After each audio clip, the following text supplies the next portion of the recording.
friends, I am Cipher Sam here and welcome back to my channel.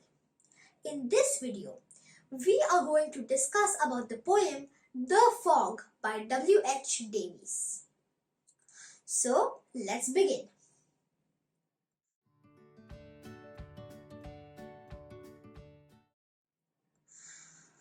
Davies, or William Henry Davies, spent a notable part of his life as a tramp in the United Kingdom and the United States of America.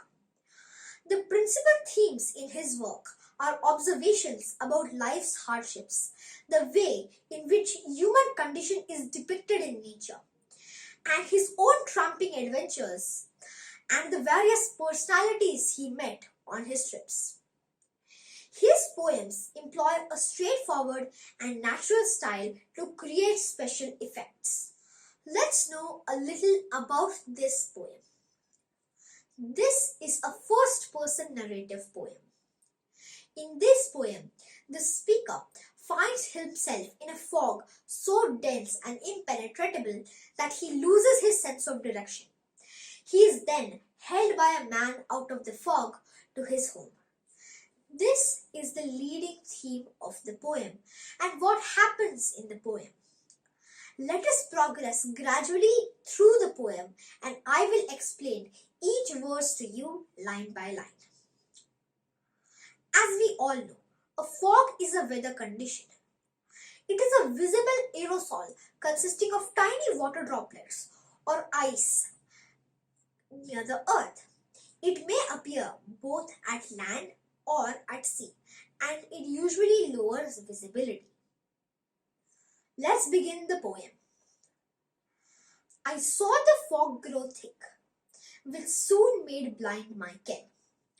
First of all, this verse tells us about how the fog grew dense, the disorientation of the speaker's vision, and its effect on the speaker's vision. When any fog first arrives, it is thin, but gradually, by nightfall, it becomes dense and impenetrable. This is exactly what happened with the speaker. Ken, K-E-N, means senses or specifically view. It was mainly used in Old English. The fog starts to make the speaker blind. He wasn't actually blind. It was just that the fog was so dense that he was incapable of seeing through the fog. It made tall men of boys and giants of tall men. In these lines, the speaker started to have illusions due to the dense fog. Young kids looked like tall men and tall men looked like humongous giants. Everything looked more towering than its actual size to him. This made him both disorientated and puzzled. Let's move on to verse 2. It clutched my throat. I coughed. Nothing was in my head. This verse talks about the physical uneasiness of the speaker. The fog was being personified here. It clutched my throat. The speaker expresses his poor state by telling us that the fog had hand and was choking the speaker. This is what generally happens when one gets into thick smog or fog. You find it difficult to breathe. This made the speaker cough. His mind was feeling empty, which was very much possible because of inadequate oxygen supply. Except two heavy eyes, like balls of burning lead. The only thing he could feel was his two heavy and burning eyes. To see clearly, the speaker opened his eyes wide open. If you stare at something with wide eyes, after a minute, you will feel a burning sensation in your eyes. This is what happened with the speaker. Like balls of burning lead. The figure of speech here is a simile. Lead is a type of metal and when it burns, it's very hot. That was the feeling which the speaker felt in his eyes. Let's have a quick recall. What is a simile? A simile is a type of figurative language which describes something by comparing it to something else, like the words like or as. Let me give you an example of this. As white as snow, like a lion. You might notice that the word as is used 2 times. This is something you must look out when you are finding out a simile. Let's move on to verse 3.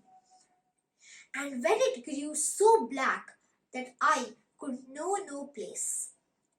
This para mentions the mental state of the speaker. Night had fallen and there was darkness all around. The speaker found it very difficult to navigate in such conditions, and so will you. The speaker was unable to make out his own location in the fog. I lost all judgment then of distance and of space. The speaker right now had lost all his capability of judgment of distance and space. He was unable to decide whether he had to move or stand still. He didn't know how much more he needed to walk, which direction to walk, or which direction he was even facing. Let's move on to verse 4. The street lamps and the lights upon the halted cars. This para describes the illusions which were being created in the mind of the speaker. Due to the fog, the people who were driving cars couldn't see where they were going. They halted the cars beside the street lamps, and the street lamps were shining on the hoods of the cars, could either be on earth or be the heavenly stars. He was confused if these street lamps and the reflected light on cars were really lamps or stars in the sky. This shows the extent of illusions in the speaker's mind. Let's move on to verse 5. A man passed by me close. I asked my way. He said. The speaker felt a man pass by him. If you have been to a railway station or somewhere crowded, you might notice that if you close your eyes, you can feel someone moving by you. And the man felt a stranger pass by, and he asked his way back home, hoping that he had a good vision in this fog. Come, follow me, my friend. I followed where he led. The stranger asked the speaker to follow him. The speaker followed him without doubting him and without any hesitation, which means he did this without thinking even once. Let's move on to verse 6. This verse is the climax scene of this poem. Rapped here means hitting stones with a stick. The stranger had used a stick to rap stones in front of him. He told the speaker to trust him and to come with him. I followed like a child. A blind man led me home. The speaker followed a stranger into a house. A simile is used here. The speaker is being compared to a child following its parent, and the parent is the stranger. And when they went inside, the speaker realized that the stranger was blind. It is the climax scene of the poem. The figure of speech used in the last line is irony. Now, what is irony?